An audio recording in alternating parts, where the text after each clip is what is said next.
everybody, my name is Rebecca and welcome to my newish channel, Sane in Wonderland.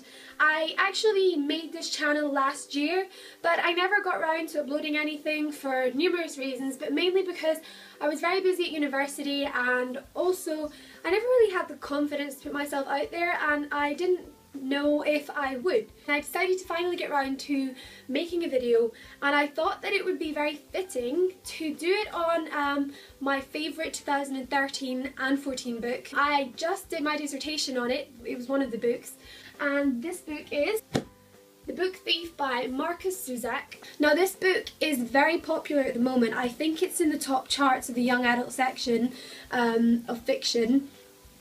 And it has also just been adapted into a film. It was in the cinema, which was good, although in my opinion not as good as the book. The interesting thing about the book is it has Death as the narrator, and now I think this is why I wasn't as overwhelmed emotionally by the film, because even though Death opened and closed the film, he is every page in this book is Death narrating the story. And of course it would have been hard for them to do that in the film, so I can see why they didn't, but I think this is why this is just more hard-hitting for me. This novel is a bit of an emotional roller coaster. I am not a person that gets upset when I read books really that easily. I mean I get attached to characters, but I think I have control of my emotions. The only time I remember ever getting upset and crying was Harry Potter in the last book, and to be honest I don't even think it was because of anything that happened. I think it was just because I'd finished the series and I literally felt like my childhood was over. I think I felt like, what do I do now? And that's why I cried. But then again, it wasn't, you know, like tears of terrible sadness. I felt a bit lost. Whereas in this book, I mean I wasn't howling crying, but I had tears in my eyes because the characters are so...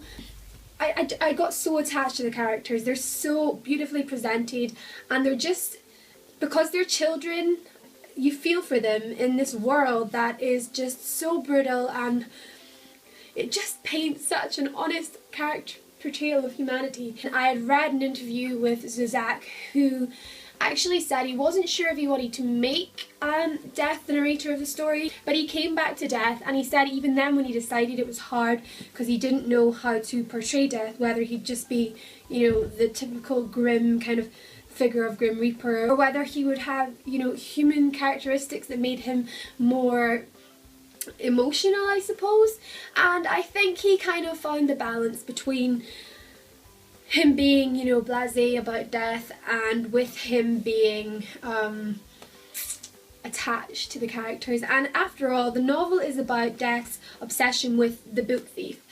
And the book thief is actually written by Liesl within the book. It's her kind of life story, her autobiography up until Death finds it.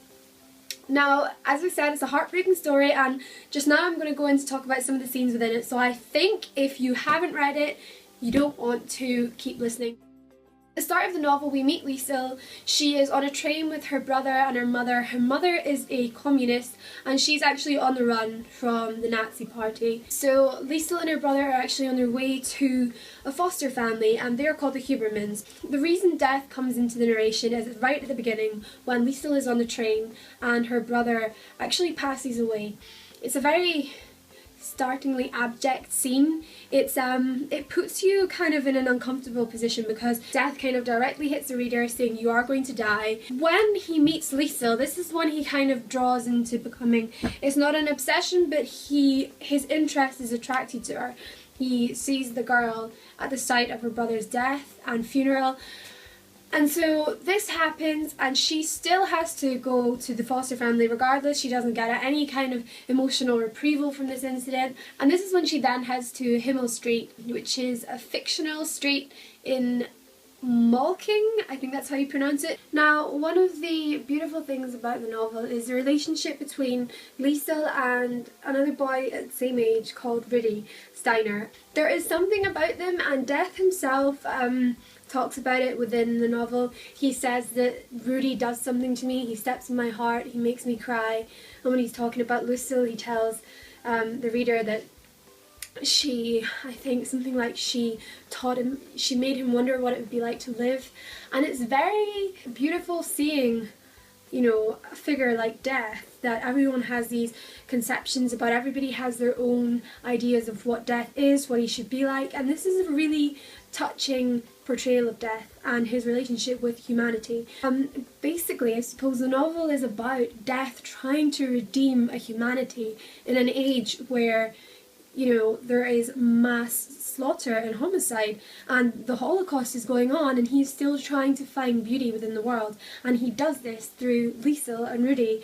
These children are so innocent and just presented as so simple, and yet they do. I'd say it is effective. I'd say that they do show the beauty within the world in spite of all this atrocity going on inside it.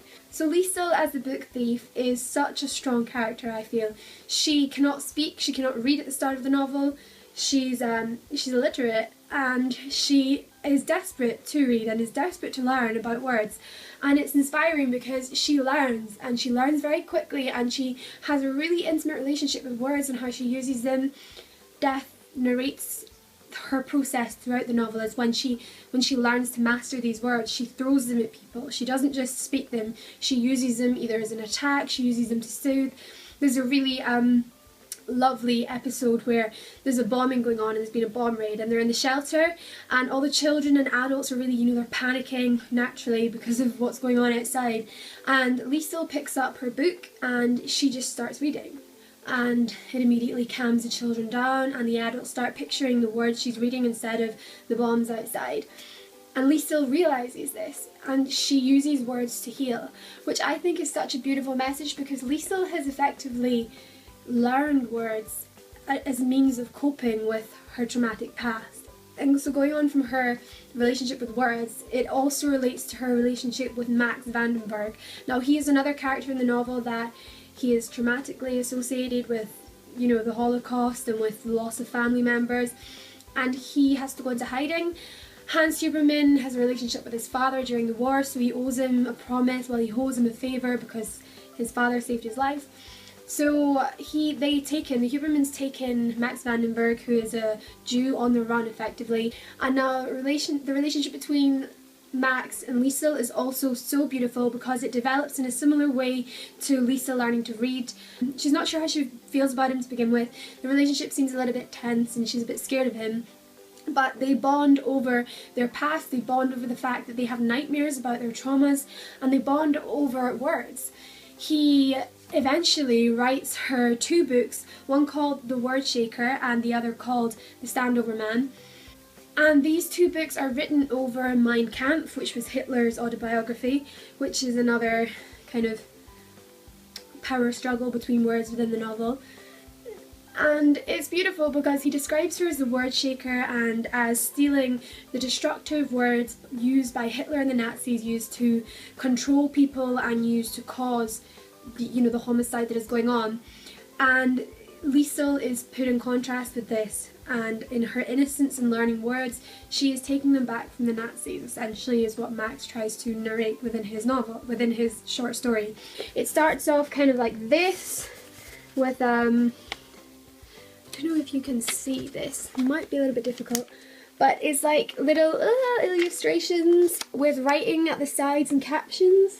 When I read it, I decided then that this was one of my favourite books. I already knew that I was loving it, but this, I don't know, Zuzak's just so poetic in his language, the way that Death already knows about these things as well, and how Death can insert into the conversations between them and how he can describe the feelings at the time. It's so much different than if it had just been in third person narration, and I'm so glad that Zuzak chose to have Death as a narrator, because it just gives that alternative view in humanity. This is not a story about the Holocaust and all the atrocities that were committed. This is about innocent people living in a repressive country and dealing with the effects of this. The magic realist elements in the novel, which is basically, just a balance between reality and magic, and the disturbance, it comes in the form of death, and I think that is what just makes this story almost more realistic, more hard-hitting, and more truthful about humanity, because it's not trying to just portray things naturally, as an observer watching the events and saying, I think this is terrible, what happened. It's about a figure like Death surveying humanity and dealing with death continually all the time and still finding a light, you know, still finding hope is what is the gem in this novel, because everybody wants to read about hope and everybody wants to read about light and darkness, and I think this novel does that so well. And I would really, really recommend that if you haven't read it, you read it. And if you have read it, if you could please leave any comments below and discussion and how you felt about it, because I would be so interested to find out what other people think. So anyway, I hope you enjoyed my discussion. I'm going to leave it there, and hopefully I kind of discussed a few things that is of interest and has made you want to read it. And I hope that my channel, you know, reaches some people and gets some people reading. And yeah, I will hopefully see you next time, and have a good day, week, whatever. So bye guys.